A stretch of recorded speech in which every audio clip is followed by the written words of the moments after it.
Thank you guys for joining. I really appreciate it. It should be a really good class today. We got my boss, Mark Rosener, going to be teaching a smart farming class. We're about a year in the making for this. We were supposed to do this in April of last year, and obviously COVID struck, and now here we are a year later. So I really appreciate Mark taking the time and you guys taking the time to be here. I think it'll be very informative. We're going to do, like I said, the smart farming, and then he's going to kind of go into home snap a little bit and kind of and then open it up for questions from there. So please welcome Mark Rosener. Thank you. So I recognize most of you, but there's a couple I don't know that I've met. Have I met you, sir?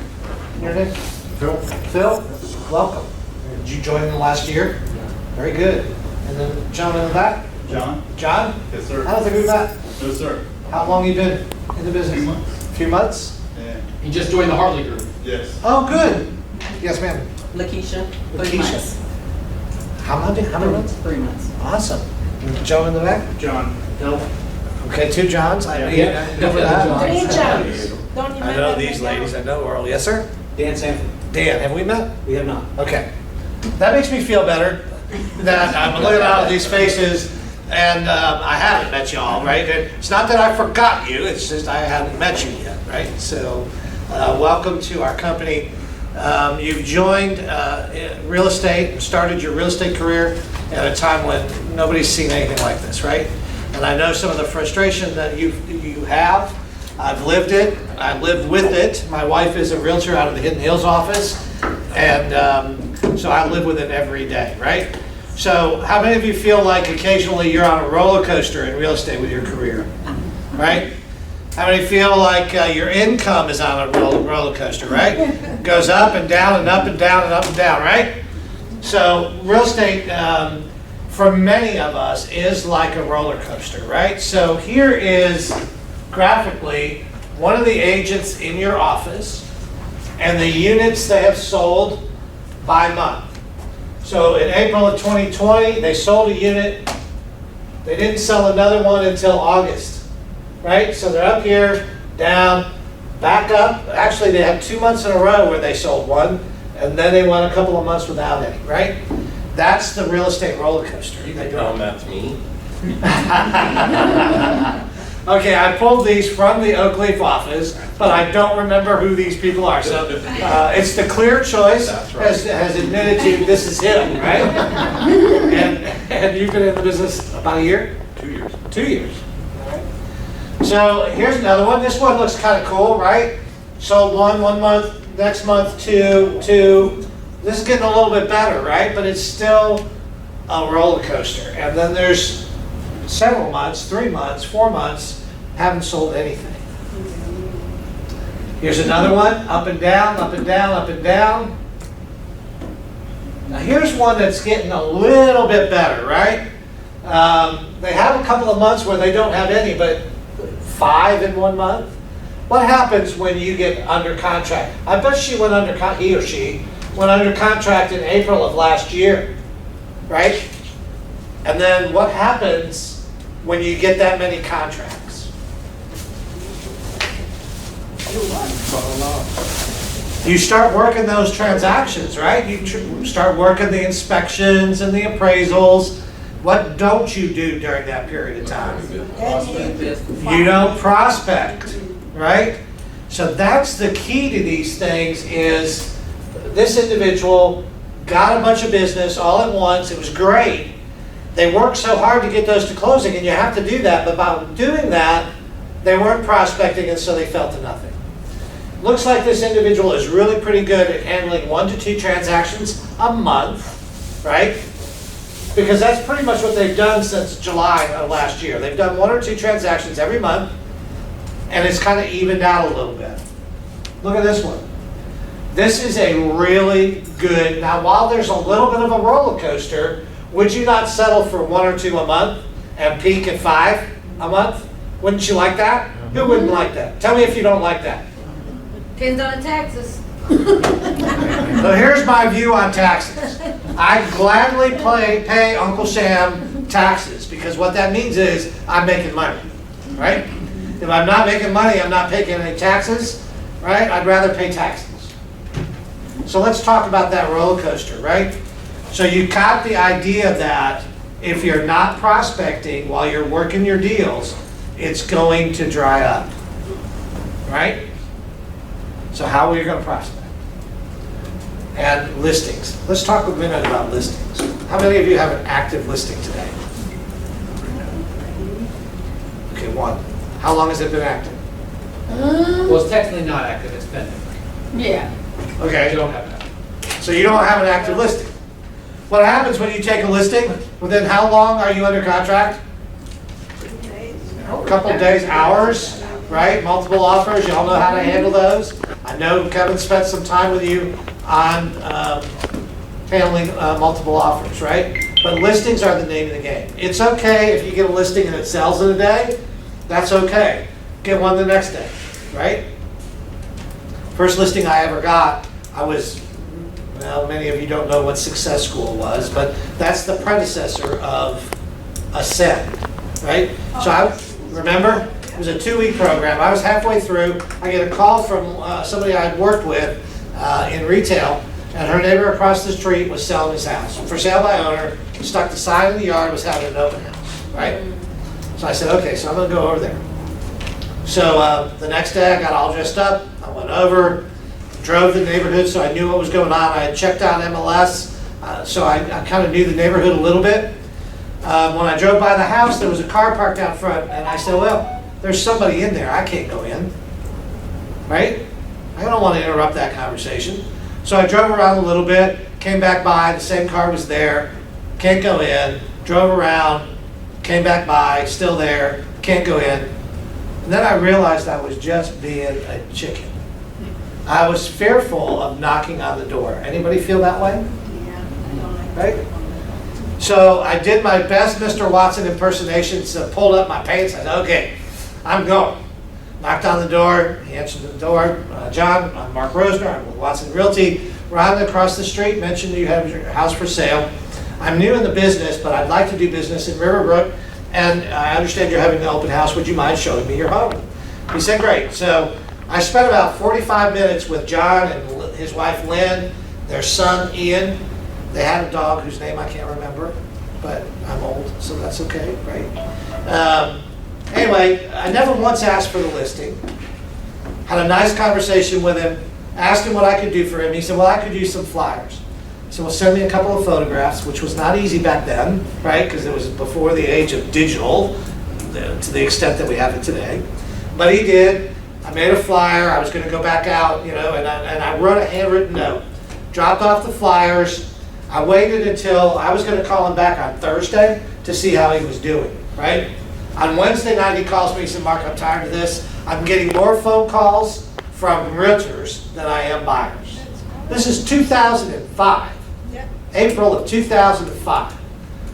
He said, please come list my home. It was like, please, come list my home. I'm not going to have it. I'm doing the happy dance, right? So I prepare the listing agreement. I go over on Thursday night. We get him all signed up, put it in the MLS the next day, midday. By 4 o'clock in the afternoon, somebody had seen it. 6 o'clock in the evening, I had an offer. Saturday morning, it was fully executed, and now I'm unemployed. I don't have a listing anymore, right? But what I realized I did have was a lot of buyers in that neighborhood, and they wanted to buy. I couldn't sell them that house because it was already sold. But I knocked on doors. And I said to them, I sold John Thompson's house down the street, got more for it than he ever thought he could. Have you ever thought about listing your home? And I had several people say, yeah, if I could get X, I'd sell. I said, well, let's talk, right? Let's talk. And I got listings in that neighborhood for the next 4 years until I was smart enough to become a broker. I was better at being a broker than I was an agent, I guess, right? But how do we prospect for listings? For sale by owners? Anybody working for sale by owners? No? We did. You did? That's a past tense verb. Yes. You don't do it anymore? Why not? Well, we had some bad experiences. One of them was really, really bad. I mean, that woman was almost used the F word. Well, right. Be careful what you ask for. Yeah. All right? Be careful what you ask for. Yeah. All right, so for sale by owners, that's a whole different thing, right? If you want immediate business, you're going to immediate listings, you're going to have to look at for sale by owners and expires. Do you do FSBOs? Do you do expires? I thought you did. Expires, yes. Expires are a whole other thing, right? Are there a lot of expired listings today?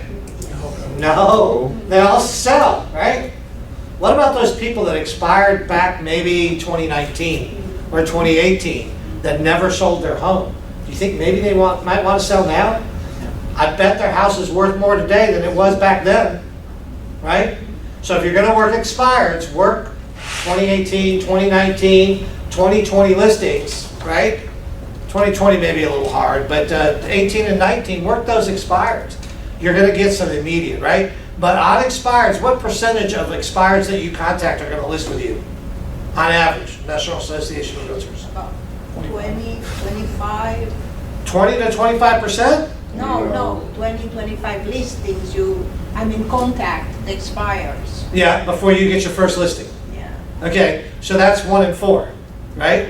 What were you going to say? I was just thinking, I'd say 25. Yeah, well, it's probably around 10%, right? So that means if you want a listing, you have to contact at least 10 expires, right? And that's just the average. So be thinking about how you're going to multiply those numbers.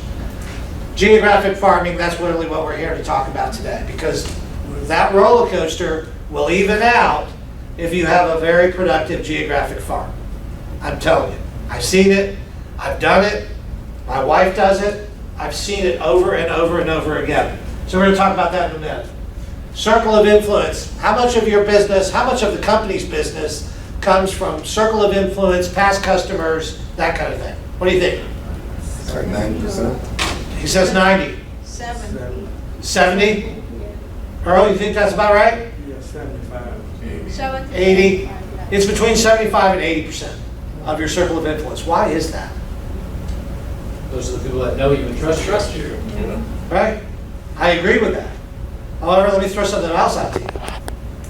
That's because that's what's comfortable for you. That's what you're prospecting, right? You're not going after the hard ones. You're taking the easy ones, the circle of influence. At this point in time, I don't care where you get them, right? Let's just get listings, right? So are you working effectively your circle of influence? Talk to me about how you're doing your circle of influence. Andrew, how are you working your circle of influence? Social media. Social media? The best job I can. Pardon me? Reaching out to them, messaging them, Okay. staying up to date with what they're doing, asking them to do it all. Sending the birthday cards. Birthday cards. Holiday cards, stuff like that. Right. Those are all really great things. Do you have a system for that? Or are you just waking up one day and saying, hey, I think I'll call John? Do you have a system? You do? Tell me what your system is. I put them all on like a automatic mailing system that I do every 2 weeks just to kind of keep them knowing that I'm in the real estate business. Yeah, is that an electronic mailing? Okay, so it's an email. Not an email, like a mailing, like a postcard. Oh, you do direct mail? Yeah. Like in their mailbox? Yes. Okay, and so you have a system so that you're touching everybody every so often? Yes. Okay, that's excellent. How many people are in your circle of influence? Right now it's 77. 77 people get something from you every other week? That's awesome, right? Plan to touch your circle of influence at least monthly, right? And mix it up a little bit, right? If you mail something to them this month, what do you do next month? Call them. There you go. And then the month after that, what do you do? Mail something, email. Email, mail, right? If you've mailed the first month, you've called, now email them, then what do? Knock on their door. Do the Buffini pop-by. Anybody know what that is? Buffini pop-by. What is it, sir? Usually take like a small gift or something. Yeah. It would be summertime based barbecue stuff or something. It's the pop. Right. Yeah, so Buffini's pop-bys, you can Google it and you can find it out, right? But my wife Laura used to be coached by one of the coaches at Buffini, and her favorite one was in the summer, right before the 4th of July. She'd go to Costco, she'd buy about 20 or 25 of the little condiment packages that have ketchup, mustard, and relish in it, right? And the little card that went on it, as corny as it sounds, right, was, "This is Laura, I just stopped by to catch up. This is your agent that cuts the mustard, and I relish your referrals. Sounds stupid, right? Nice. But half the time people would be home and she'd talk to them and they were very appreciative. The other half the time she'd put it on the front porch when they weren't home, take a picture of it and text it to them. I know you don't use your front door often. Stop by, sorry I missed you, right? They step on I'm sorry? it. He just made a joke, they Yeah. step on it. Don't want to step on it. Yeah, my son, when he was a teenager, thought it'd be really fun to put like taco sauce on the floor and then stomp on it. He was real bright. He's a CPA now. I wouldn't have bet money on that. Use the new CRM. Is that what you're using, the new CRM? Well, no, I'm using another system for it. Okay. But once I find out how to do it on here, I want to. Yeah. So take a little bit of time and figure out the new CRM. But my point is, have a system. If you have 77 people, break them up, right, into 20 a month. And 20 a month gets a phone call, the other 20 gets a postcard, the other, you know, see what I'm saying? Work your circle of influence with a system. The most successful agents in the world have systems in place to touch their circle of influence frequently. So that's kind of what that plan would look like. I encourage you to do that. Who is going to tell me that they're going to do that? Everybody. Nobody wants to do that? Okay, let's go home. Let's go drink. Where's the closest bar? We'll go get something to drink. Guys, I'm telling you, circle of influence will pay benefits. Those, as Kevin's pointed out, they already know you, they like you, they trust you, right? They're ripe for the picking this, the low-hanging fruit. So monthly, here's kind of what we talked about. Quarterly, and every 6 months, put a system in place so that you're reaching out to them in the various forms of media. Electronically, snail mail. Do people look at their snail mail? Yes? You do? Depends the age. Depends on the age. Yeah, if you work in a old community where the people are a little bit more mature, let's don't say, okay? They always take their mail and look at it. So here, you're right, it is generational. I have a routine. My wife says I'm going to get Alzheimer's because I'm so regimented, right? If I don't brush my teeth in the morning in exactly the same sequence of events, I won't brush my teeth, right? It has to be, I'm just kidding, but I'm very regimented, right? When I get home from work, I pull the car in the garage, right? I get out, I walk to the mailbox. How many people get their mail every day? See? Like Well, there's pretty good. Kevin kind of surprises me a little bit, right? He's one of those millennial people, right, that we all love. Yeah. My son and his wife, they have a mailbox right out the end of their driveway, just like I do, right? They get their mail about once a week, only, when they're cutting the grass or whatever. I don't understand. How many people get bills in the mail still? Yeah, some. Really? Yeah. Now that surprises me. How many people get the newspaper? No. Okay, that's fine. You get a newspaper? My parents did, but yeah. Okay, that's different. That's New York Times. That's new. I get the New York Times every morning on my phone. Yeah. All right, so farming and prospecting, it's really how you're going to level out that roller coaster. Let's talk about it. Websites. How can you set up your website so that it's an effective farming tool? Our website has the ability for you to create a page that is an IDX-fed neighborhood MLS search. So that every time someone goes to your website, they click on that page and it shows the available homes in that neighborhood. Would that be cool? Right? How many of you have a geographic farm? Yeah. Geographic. You have a neighborhood you farm? Okay. You do? Do you live there? Yeah. Okay. How many homes in the neighborhood? I don't know off the top of my head. 100, 300? Is it big, small? Probably 300. Okay, so it's a pretty good sized neighborhood. Yeah, okay. So that's cool. How did you pick that farm? Did you live there? Yeah. Okay. Did you do any research on the MLS about it? No. How do you think you should, let's start there. How do you think you should pick a farm? Go ahead, Andrew. Turnover rate, median price, and competition in the area.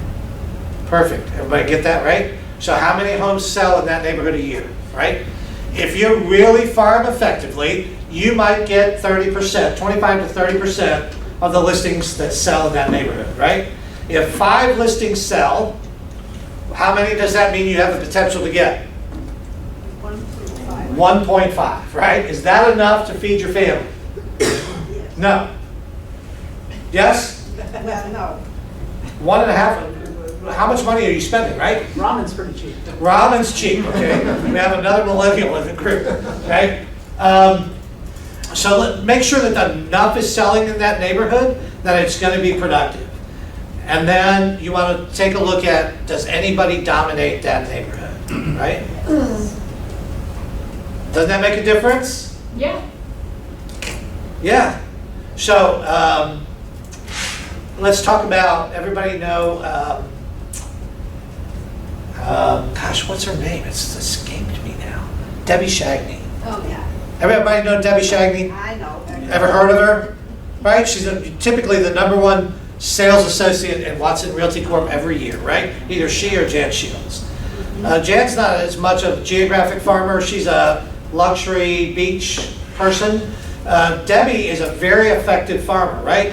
Julianton Creek Plantation, she farms, right? And if you look at some of those neighborhoods, she owns 30 to 40% of the listings that come on the market in those neighborhoods. If you want to farm that neighborhood, can you? Yeah. Sure you can. Are you going to have to spend more time, energy, and money? Yes. Yep. Yes, you are, right? What about if you come over here to Oakleaf, right? What's that one, the Oaks, right? Not too far from here, right? Pretty nice neighborhood, right? How many homes are in there? Maybe what, 50, 100? About 100, yeah. About 100 maybe, right? But does anybody dominate the Oaks? Who lives there? Yes. Who dominates the Oaks? Shelby. Shelby. All right, she's another one, right? So Shelby has started something that we're rolling out to in a phased approach, but I'll pass these around. This is what my wife does in the neighborhood that we live in, Amelia View, up on the northeast side. This goes out to the neighborhood once a month, all right? It's hard for you to look at, isn't it, because you're doing the camera thing. It's okay. Yeah, you can kind of. Okay, I'm going to push it back here. Okay, don't follow me. So here's Laura's story, right? We've lived in Amelia View since 2002.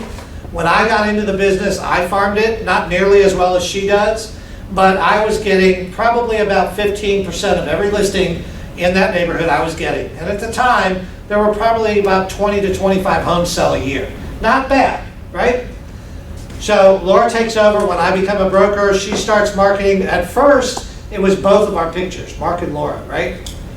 Then one day I get out of the mailbox and I get our little mailer that she sent out, and my picture's not there anymore. I said, what's up? The next time my name wasn't there anymore. So over a period of time, she fired me from her team and her marketing, and I was no longer there. She was there, right? So she at that time was getting about 30% of the listings that came on the market. She got mad at the person that was doing her marketing. She didn't feel that they were doing a good job, so she fired them. And she was saying to herself, I'm going to do something, I just don't know what it is. And she went about a year to a year and a half without mailing anything to the neighborhood. That year, she had 2 listings in the neighborhood. That was it.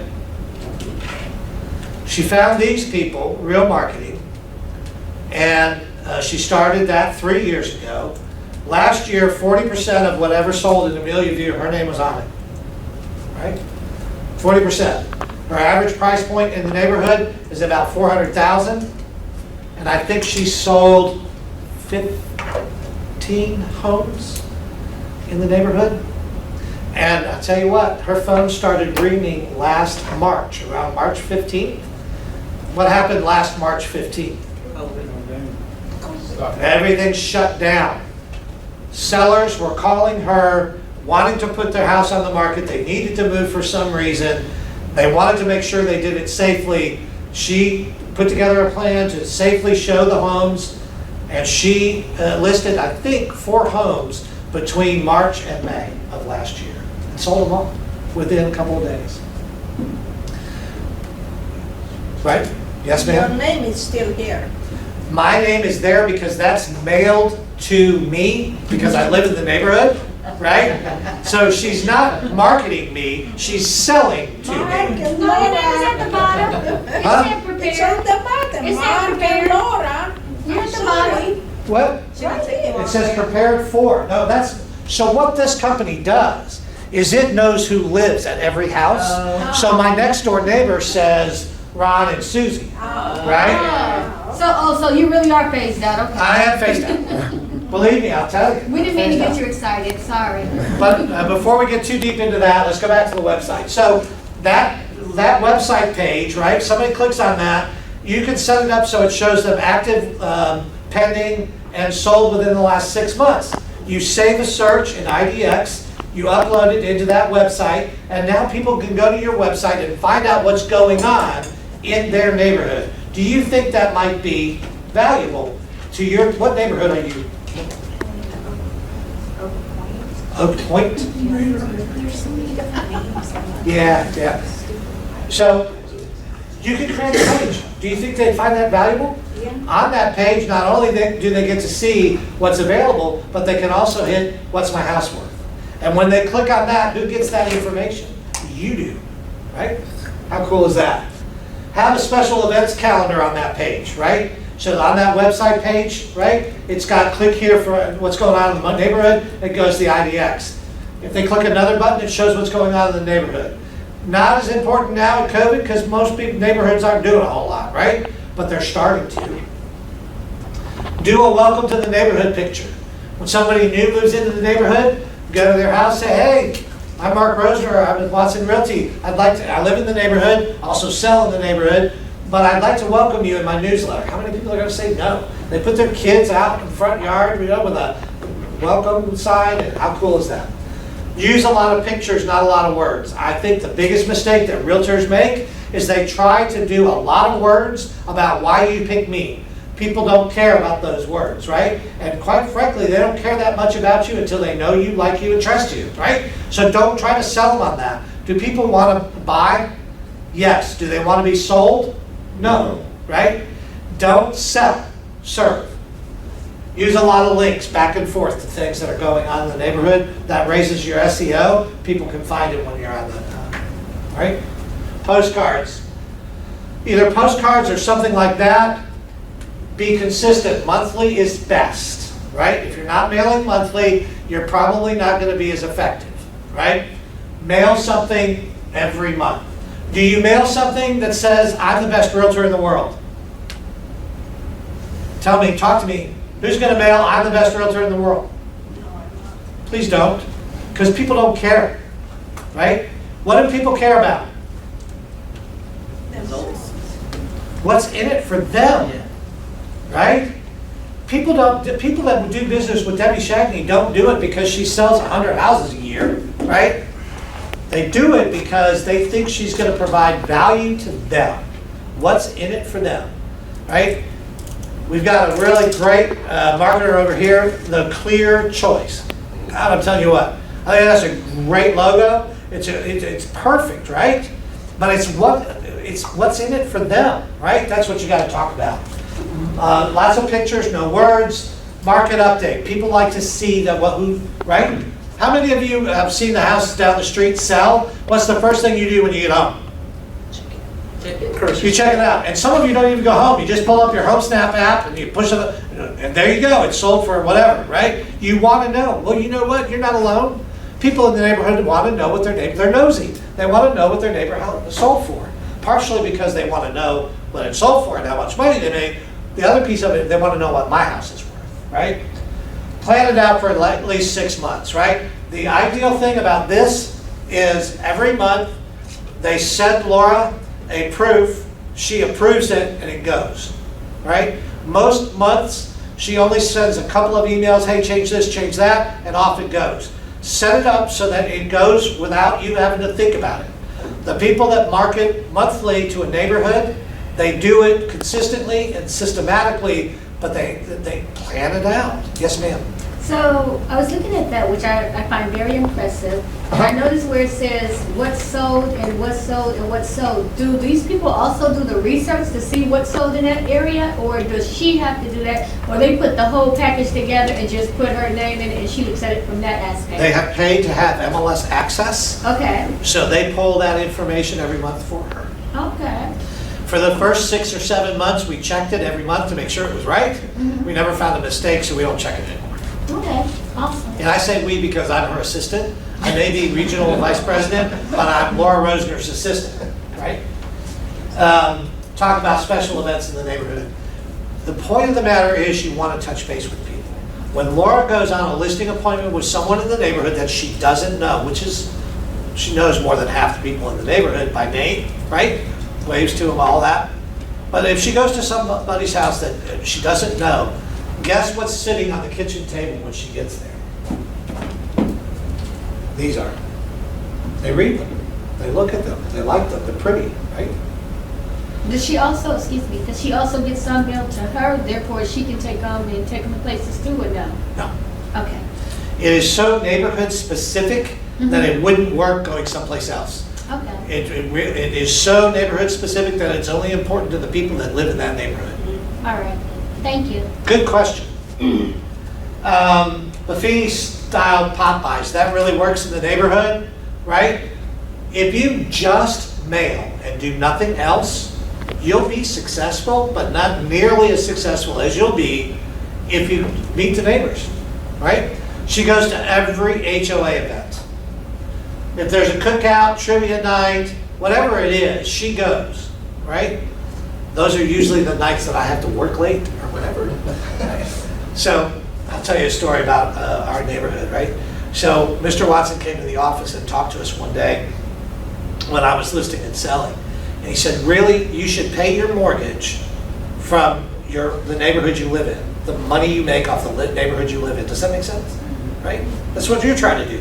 You want to make, right? So you should make, his point was, you should have your break-even number. Whatever you're financially responsible for on a monthly basis, that should come out of the neighborhood that you live in, right? He said the best way to do that is get involved in the HOA. Run for the board. So, okay, I can do that. So I ran for the board. Guess what happened? You lost. No, they elected me president. Uh-oh. Uh-oh. Guess what happens when you're president of the HOA? Everybody knows you.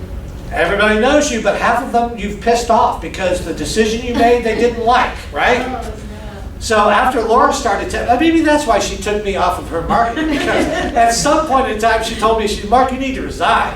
You're making it hard for me to do business in the neighborhood, right? So I resigned. But at 10, don't be president. If you want, and don't get on the architectural review committee, and God forbid, don't get on the penalty one, the one that you go around and say you have to fix your yard, or you have to, what's the name of that committee?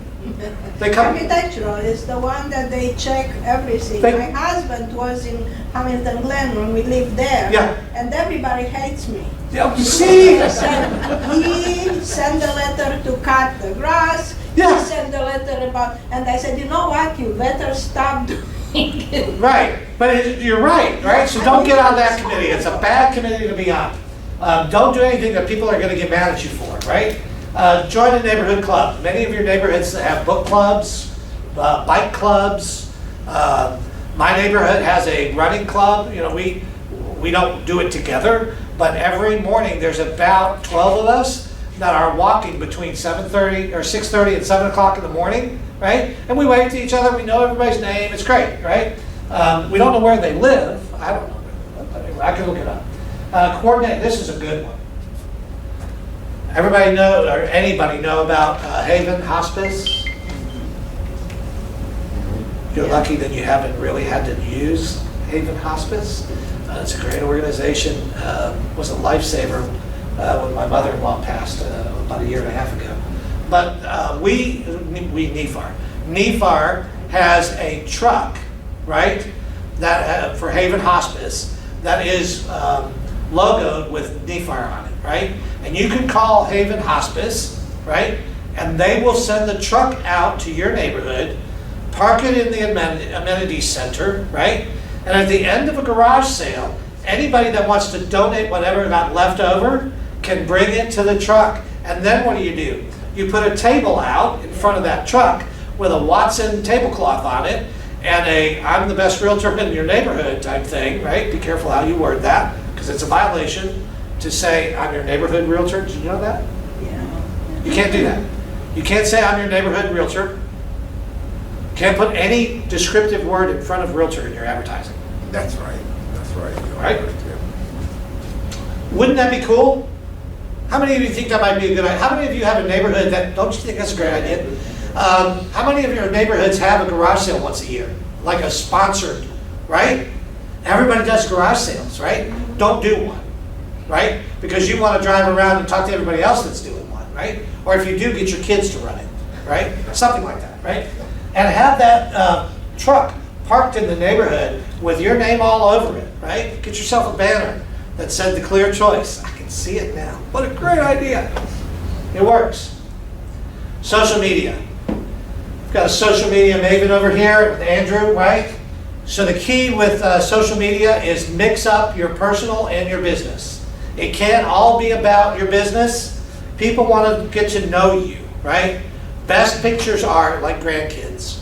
Or if you don't have any grandkids, kids. If you don't have any kids, dogs, cats, whatever, right? The neighbor's kids. The neighbor's kids, right? Borrow a kid. I don't know. I don't care, right? So when my grandson, who is now going on 16 in May, when he was an infant, we had custody of him. And we regimented out. You know, we were really good parents, right? Laura took a couple out, whatever. We had it all worked out, the whole thing, right? But Wednesday was my day to take care of Ryan. That was also the day that Laura introduced new foods. Like, I'll never forget, the first time he had that toddler baby food that had chunks in it, right? This is the kid that you put the spoon in his mouth and it just went straight down, right? When he was a really baby, right? With that, with the texture in it, right? He didn't like it. And she picked the day I was taking care of him to introduce that. Right? I got all the gross stuff, like the peas that we give them that comes back out, right? It's green and ugly. Anyway, Ryan and I would go for a walk in the morning when everybody was leaving for work, right? Put him in the stroller, off we'd go, wave to everybody. And in my newsletter that I sent out, I had a grandkids corner that had pictures of him and his name all over it, right? People would come out of their garages to see Ryan. It didn't hurt that he was a really cute baby with big blue eyes, right? He's still a pretty good, handsome young man, but I got to know people in the neighborhood, and they'd come up to me and Ryan like they'd known us forever. I didn't know who they were. I didn't know their names. I'd have to go look it up. But they thought they knew me, right? But you can do that on social media too. You don't have to take a kid around the neighborhood. Do it on social media. People want to know you're a real person. If you like to go to the beach, take a picture. I love those pictures where there's people's legs and feet and then there's the ocean in the background. You see those pictures, right? Come on, guys. Are you still here? That's supposed to be funny. Your business page can be purely business, but I recommend a really combination of personal and business on your personal page. Yes, Andrew? I think it was Lori who said, maybe it was Amy during Success School. She said 75-25. Good combo. 75 business, 25 personal? For your business, for your personal page, 75 personal, 25, Yeah. and then business, vice versa. The other way around. I think that's a really good gauge to go by, right? But the point of the matter is engage with people. If you're posting something on social media and nobody likes it, or nobody interacts with you, are you getting anywhere? No, right? So many of you may know that I ran 2 years ago for treasurer of NEFAR and last year for president-elect. Does anybody know that? Yeah. Hopefully you saw my social media campaign, right? Right? And I did some videos for that. Video's great, right? One of my videos had over 10,000 views. Now that just shocked the crap out of me, right? Me? Anyway, video is great on your business page. You tend to get more interaction when you do video. Do you do video, Andrew? On Instagram. On Instagram. That's probably a better venue for video. People expect more of it there. Do you do TikTok? No. No? Should. Yeah. TikTok, you're getting a lot younger crowd, right? Who tweets? Anybody tweets? I Do you? Not for business. Not for business? So, okay. You gotta be careful with some of those, right? Lots of people just use it for news outlets nowadays. It's not so social. Yeah, it isn't. And it's dangerous. In terms of, each of you have every right to believe what you believe, right? Politically, socially, religious, all of that. You all have a right to whatever you believe in. I would recommend as a business person that you not post a lot about that, right? I remember, okay, this is gonna be bad. 2005, I had a car that had one of those square black decals in the back window that had a W on it. Anybody know what that was for? Bush. Yes. Right? I only had one person comment on it, right? But that one person says, you know I'm a Democrat. I said, I don't care. Right? Do you really care that I like George Bush? Another George Bush story, right? My granddaughter at that time was about 2, maybe 3. We were doing quiet time. Everybody do quiet time with their, right? Kids or grandkids. We're laying in the bed and we're quiet time. And we're watching the Animal Channel. What is that called? Discovery Channel?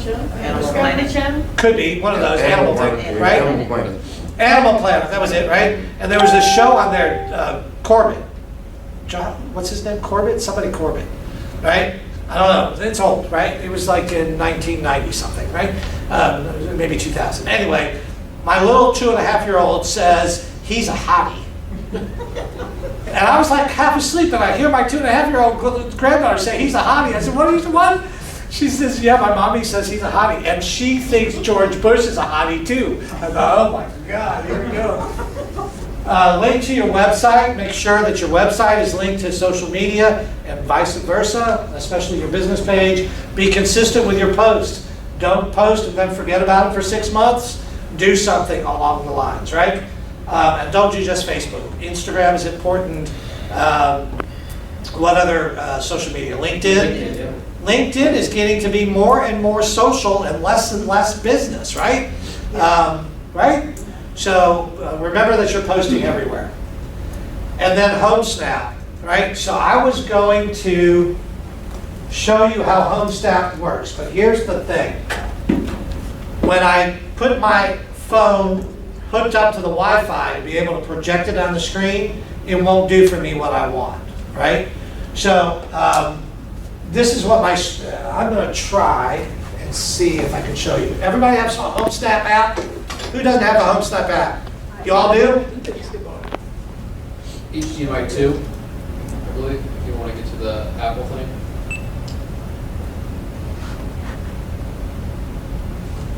Maybe you turn it off. Oh, you have to turn the button on for the Apple thing. I don't know that that's it. I think it's on, dude. It should just be on. Toss it up. I thought he was walking around with some kind of Kevin. Okay, here we go.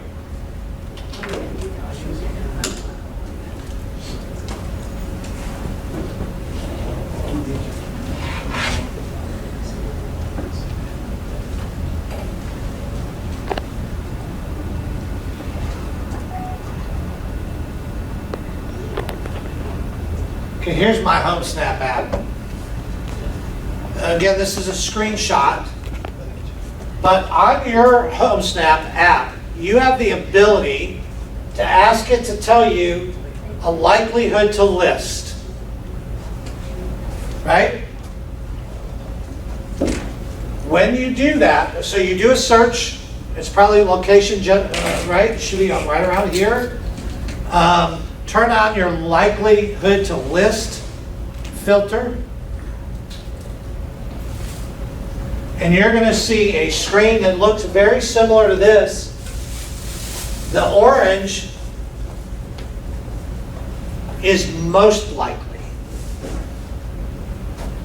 to sell. The yellow ones are somewhat likely to sell.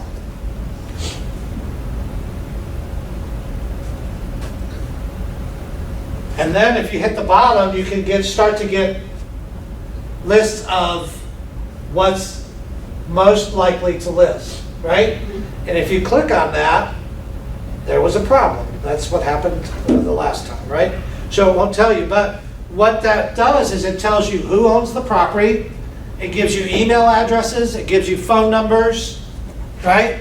It tells you how long they've lived in the house, it gives you estimated equity, right? And those are some of the things that they use in their algorithm to determine who's more likely to sell.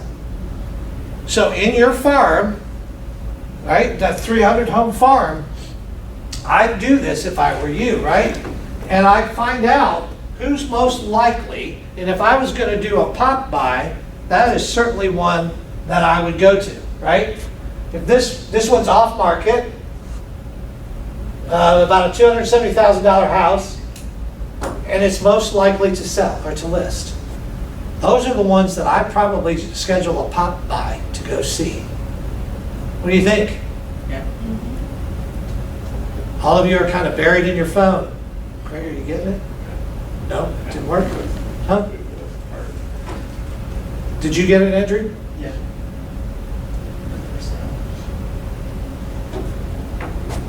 Very, very cool, useful tool to figure out in your farm who is most likely to sell.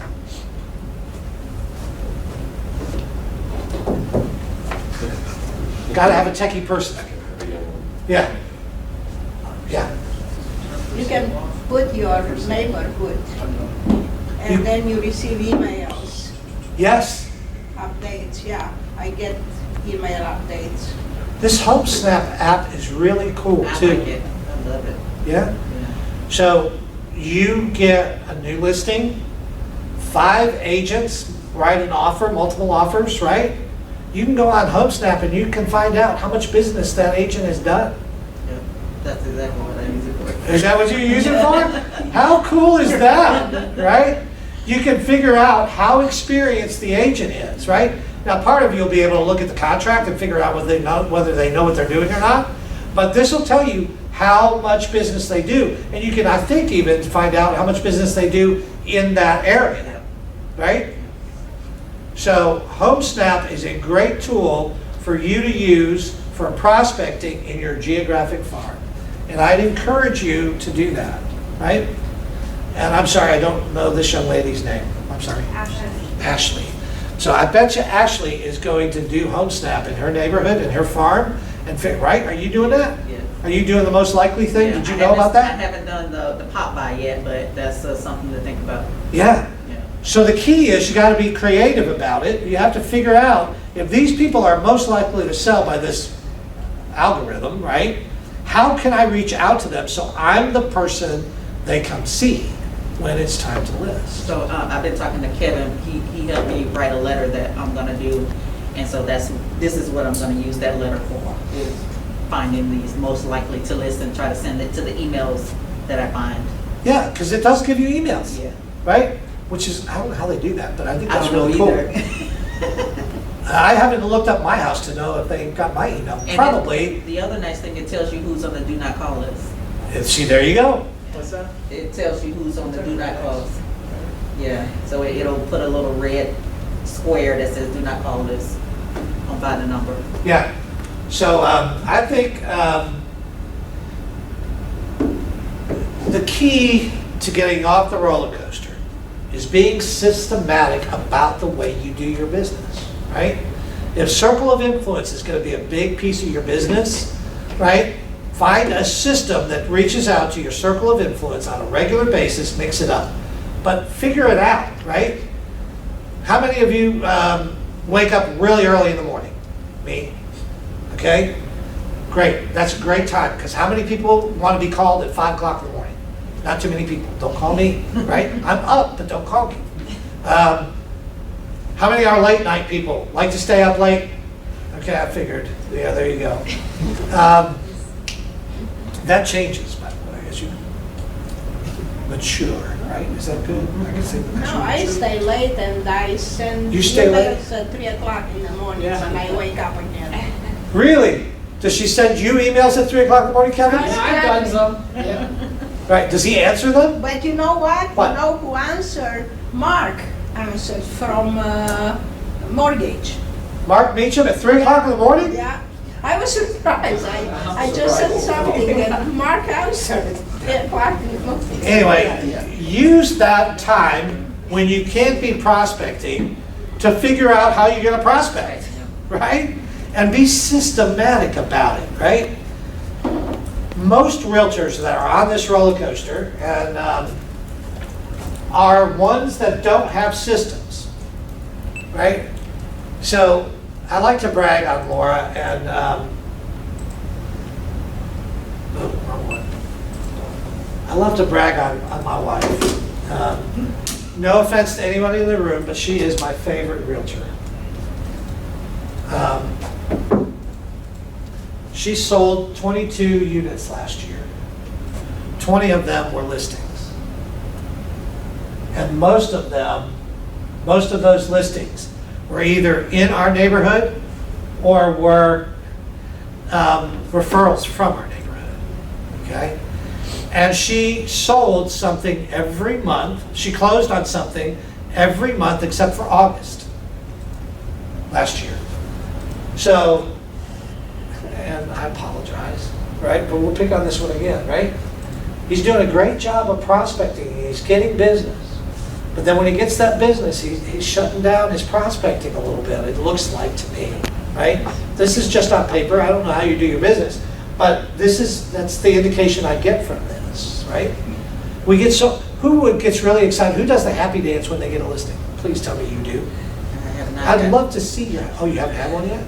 Oh, you will, right? Do you do a happy dance? yeah. Oh, yeah. How about you? Yeah, I did. Yeah? When I had mine. Jam out in the car. Jamming out in the car. All right. So if I were really mean, I would get each one of you up here and I'd ask to see your happy dance, right? But I'm not going to do that. It would be kind of embarrassing. But the point of the matter is, if you're doing the happy dance once every 3 or 4 months, right, instead of consistently, your income is never going to even out. And we want it to even out a lot, right? We want you to have consistent income month after month after month after month. And the way you do that is to be systematic about the way you prospect. Farming is a big piece of that. Because if you put that farming on autopilot, you will get business almost every month once it gets up and going, right? Have you seen anything from your mailers yet? How long have you been doing it? I think this will be I have one getting ready to be mailed out, so this will be my 3rd mail out. Okay. So is that something you've planned out or is that something you create? I planned out. They allowed you to. They asked you how often. I said 2 weeks, and then I talked to Kevin, and we did it for a 6-month span. That's exactly the way to do it. Very smart. Now, farming, geographic farming is not something that's going to get you a listing tomorrow. Chances are your first couple of mailers, first couple of HOA events that you go to, that's not going to get you a business, right? I'm embarrassed to say that it took me over a year to get the first listing in my neighborhood. It took me over a year, right? I'm also embarrassed to tell you that the first buyer I ever put in my car, right? Policia is his name, last name. He and his fiance were the first buyers I put in my car in April of 2005. May, maybe. They have yet to get married. That was 2005. They have yet to get married, and they have yet to buy a house, right? I believe that there may be some commitment issues there. Don Policia is his name. Don Policia. Anyway, I guess maybe you guys are better realtors than I am in terms of listing and selling. But here's the thing. I know, I watch, I talk to people that are really successful in this business, and I find out what it is, right? Anybody know the name Kevin Evans? Are you in his Accelerate now? Okay. Kevin is the most diligent prospector and most creative prospector I have ever met, right? This is the guy that walked into my office on his way. He lived in Southampton. I ran the St. John's office. On his way back from Pearson View, when he got his I passed, you all remember that? You got this little certificate that said you passed, right? He walked into my office on his way home, said, I just got licensed and I'm going to work here. He didn't say, I'd like to. He didn't say, it would be good if he said, I'm going to work here. So I got out of my office and went and greeted him. We sat down, brought him on board. He signed up. His license got activated. Within about 45 days, he had a piece of business on the books, right? About 3 months later, he came into my office and he slammed the door. He did. He slammed the door. I think it closed a lot faster than he thought it was going to. I don't think he meant to slam the door. But he said, I'm angry. And I said, what about, Kevin? He said, my name's not on the screen at the end of the month. When we went through the top producers, he said, my name wasn't on the screen, but I guarantee you it will be next month. And he worked and he worked and he worked until he made sure it wasn't the next month, but it was shortly after that. This is a guy in October that went to the pumpkin patch and he paid for 10 pumpkins and he gave him his business card, the guy at the counter, and said, no, actually he said, I'm gonna pay for 10. When somebody brings this business card to the counter, that's a free pumpkin. I've already paid for it. And he walked around the pumpkin patch until he gave away 10 cards and gave away free pumpkins. Did those people do business with him? This is a guy that walked into Wendy's on a Saturday afternoon at around 11:30, quarter to 12. It was packed, right? He went up to the counter, he ordered Frosties for everybody in the room, in the restaurant. And his 3-year-old daughter delivered them to the table, right? My daddy's a realtor, here's a Frosty, right? How about that? Now, he will tell you that the one thing that he tried that didn't work out all that well was he decided for Thanksgiving he'd give away frozen turkeys, and he'd do that in the pickup line at the school, his kid's school, right? But the week before November, or a week before Thanksgiving that year was really hot, right?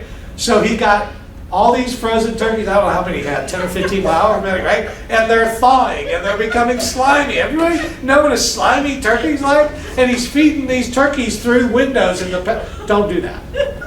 He said people still talk about it today, though. People do talk about it today, right? People are still thinking about Kevin Evans.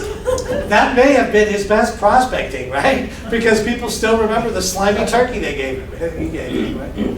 Point of the matter is, prospect consistently, and you'll do business consistently. How many people want to get off the roller coaster? Right? How many people have been on the roller coaster for a lot of years? Right? That's how you get off the roller coaster. If you're new to the business, first couple of years of the business, if you haven't started farming, here's what I hear from new agents all the time, is I'm new in the business, I'm going to do that next year. I'm getting ready to do that. I'm planning to do that. Well, quit getting ready to, quit planning to, and just go out and do it, right? Pick a farm smart, right? Make sure it's productive, make sure that nobody owns it. If any of you think about coming into Amelia View and trying to farm Amelia View, I'm going to tell you, my wife is going to come after you, right? Nothing makes her more, I always hate it when the new listings come on. It's like she checks the neighborhood on a hot sheet every morning, right? So she gets up after I do, and she gets her coffee, and she looks at the hot sheet, and she starts cussing. And I go, okay, somebody else has got a listing. Who is it, right? And she has this one realtor that she really doesn't like. And so when she gets a listing in the neighborhood, it's bad. It's bad. I'm like, I don't want to come home at night. Any questions for me? Yes, sir. The neighborhood I live in is really new. It's about 2 years old. It's a 122 home community, and there's about 30 to 40 homes that's complete. Would I try to target it now, or should I wait? What should I do? Because we don't even own the HOA yet. The builder still owns the HOA. Still do it? So a gentleman by the name of George Ballou moved to this community, to Jacksonville, from Maine. The only people he knew was his daughter and son-in-law. That's it, right? He rented a house in St. John's Gulf in Country, and he spent the first 6 months figuring out what farm he wanted to farm. This was 2009. He picked Del Webb at Nocatee, brand new community, brand new, and he started farming that. By the time he got to 2013, 80% of the active listings, resale listings, were his. Because he started farming early. People that came into the neighborhood knew him. He was always up at the sales center talking to people. You know, he not stealing the business. He didn't try to get on the buy side. He was talking to them, introducing himself, and when they came to list, they came to him, right? He turned out to be about a $15 million a year producer for me. Yeah. Great guy, by the way. He doesn't work for us anymore. Was 2010. Because Was that it it? was the time when I came and I was with him in school. Really? Success School or whatever we had at that time. Success School. Yeah. Yep. Good guy. And his wife was trying to do the same thing. I don't know if she continued to do it or not, but yeah, I met him that time and Yeah. She's lovely. yeah, Lovely very person. nice, very nice. And she does have a license and she helps George, but she But mostly was takes care not, of him. yeah, she was not really involved. He Yeah. was the one who's. Yeah, he was the one that was out there. She takes care of the grandkids. Yeah, I remember successful. He was so determined, so. And he did it. He absolutely did it. Any other questions? Thank you, John.